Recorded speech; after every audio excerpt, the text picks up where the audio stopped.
All right, welcome and greetings, everybody. It's me, Chris Herman, here for another episode of On Deck. And this one, I hope to entertain you with some thoughts and stories from my life that were inspired primarily by me seeing with my wife in the theater the new James Bond movie, No Time to Die. So spoiler alert, yeah, I'm going to talk about the movie. Sorry, Greg. But today's topic is rest in peace, 007. Rest in peace. And I can't think of a more appropriate time to have a beverage. So I am in honor of James Bond.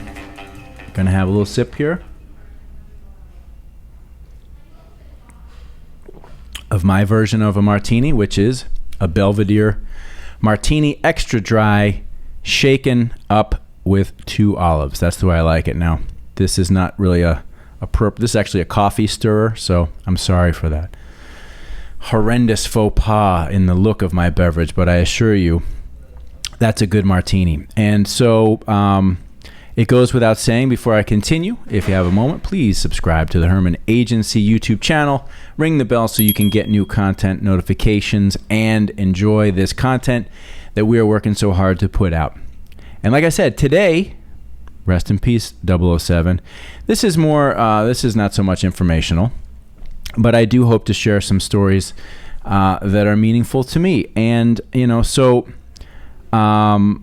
I am now recently 50 years old, and I have had the good opportunity of owning and running this company for the last 15 years, which goes back to 2006. And it just so happens that in 2006, that is when the James Bond franchise casted the one and only Mr. Daniel Craig to lead the role for a period of 15 years, and that first movie, Casino Royale, was fucking awesome. And Daniel Craig, without a doubt, is my favorite James Bond. I don't know if it's just because, he's the James Bond of this era of my life. Could be. I certainly remember as a kid watching a lot of the Roger Moore James Bond movies and loving them. They were fun. They were a little bit more silly. And I can say that I've never spent a lot of time on the Sean Connery ones, which I will do and go back to at some point in time, because I do. I've seen a little bit of it, love Sean Connery. And I know in many, avenues, Sean Connery was, the James Bond. But I would argue that Daniel Craig for me is James Bond. I really I identified with him and the character through this period of time. I know that might sound a little corny, but I seriously did and do. So much so that I was really moved by, the recent movie. So, I thought Daniel Craig just did a great job as Bond for a number of reasons. It was no more just like the hammy, shticky, Roger Moore, Pierce Brosnan, like, hey, Mr. Cool Guy James Bond. Thought Daniel Craig really brought, an element of emotional weight and context to the character. It was the first segment of the movies where, the story continued movie to movie. It's not like they ended in, they were starting and stopping in their own little piece of time. There was something happening over the course of these movies, and I'm no expert in them. I'm not going to sit here and review movies, but I am going to say that I enjoyed them all, and I enjoyed Daniel Craig, even so much that some of you that know me, I almost I modeled myself after him a little bit. Yes, it's true. If I would say that there is one person that had the strongest impact in how I choose to dress when I'm dressing up, wearing a suit and a tie, I don't think I'm the only man on the planet that says James Bond is the model, right? So when it comes to, dressing up, which I don't do often at the office these days, although I am on Mondays wearing suits, and I'll share that with you because I think it's important. But, James Bond really the model for how to wear a suit, how to look when you're dressed as a man. And, the whole character, the whole aura, this sort of independent, sort of lonely guy that goes out and just, kicks ass and in all these amazing settings through Europe and driving fast cars. And of course, the women and all that stuff. I mean, it's great. And I can truly say that there were times in my life when I kind of identified with that, not in any other way more than maybe just how I carried myself, and maybe how at times in life, as an older guy, still not in the relationship, there were times when I wondered if I would just be sort of the James Bond bachelor of life. Silly thoughts to share with you, but it's true. I did think that at some point in time. But however, after, at a later stage in life for me, finally finding and meeting the right woman and being able to fall in love and get married and have children, any of those James Bond fantasies happily went out the window. But I title today's episode Rest in Peace, James Bond. And again, I'm sorry, spoiler alert, but at the end of the movie, James Bond dies, right?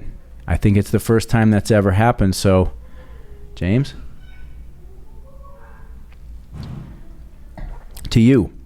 And it, in a strange way, I found it very moving, right? I know it's just like a blockbuster entertainment movie and what have you, but as a 50-year-old guy watching Daniel Craig, bite the dust at the end of this movie, I felt like this sort of weight of symbolism in a weird way, in two ways.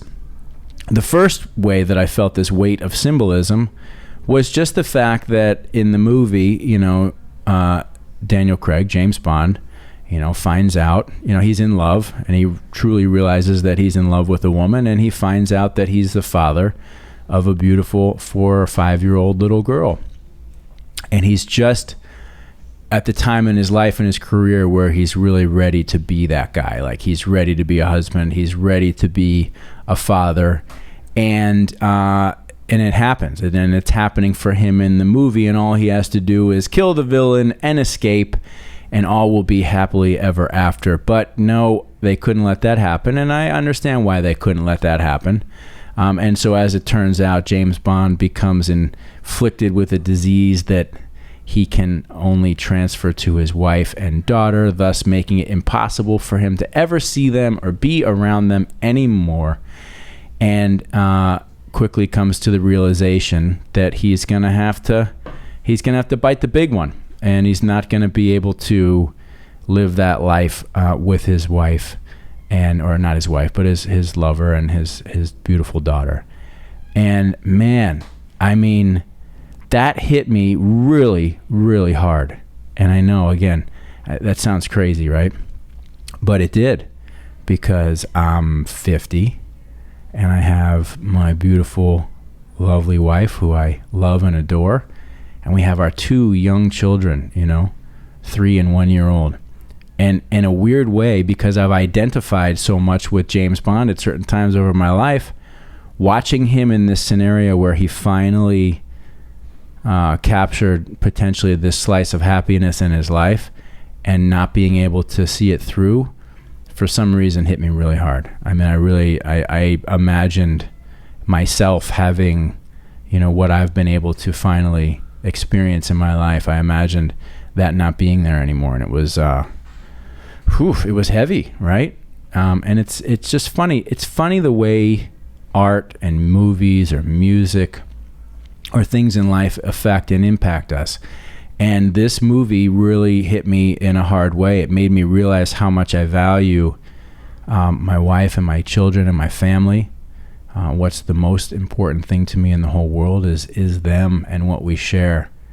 And it made me realize even more how fragile it is. Again, just the stimulation of a movie and a movie character really hit me hard, and I wanted to share that. I don't know why, I just did. But there's another impact of feeling about the movie that also hit me kind of hard in a different way. And, that is the end of the, let's call it the Daniel Craig, James Bond era, right? It's the end of an era with a particular actor playing a particular character. And that era is over. And we all know we're living in a different world right now. The traditional James Bond character probably not going to play very well for audiences moving forward. People's tastes are changing. People's expectations and understanding of masculine and feminine roles are changing to the degree that that even the more complex and introspective Daniel Craig James Bond probably not ever going to happen again. And so I felt this weird sense of like, man, it's like the end of an era, not only for this particular character, but for a particular screen adaptation of a version of a man that many of us, my age, maybe older or younger, appreciated, right? And I'm not just saying it's James Bond, or that it has to be, a white man. That's not what I'm talking about, but sort of this notion of like a very masculine man who's out to save the world and saves the day and gets the girl. I don't know if we're going to see a lot of that anymore, at least in the near future. And that's fine. Like, I'm not arguing for or against that. People's change, times change, and audiences' expectations of their character or their desire for their character change. But I certainly got this overwhelming sense of like, wow, not only was that the end of a character that I really loved and admired and sort of modeled myself after in some ways, but additionally, it's the end of an era of a certain type of archetype, if you will, if that's the right way to say that. It's the end of that archetype, perhaps. And it'll be real curious to see who they cast as the next James Bond. Will it be an African-American male? Will it be a woman? Who's going to be 007? I don't know. And I can honestly say I don't care. As long as the character is strong, compelling, complex, interesting, and dynamic, I don't know that it really matters. The notion of the old school sort of macho James Bond, it's okay for that to go. We had plenty of that. But it'll be interesting to see where they take the franchise into the future. And I will be waiting and watching when the time comes. So without further ado, I give a salute to you, Mr. Daniel Craig. That's good. I don't drink these anymore because it's just too much booze, but boy, they are good. Thank you, Daniel Craig, for doing a great job as James Bond for these last 15 years. Thanks for inspiring me in some ways. I appreciate that. Wish you the very best. And, who knows, but he bit the big one at the end of this movie. So, Mr. James Bond 007, may you rest in peace, sir.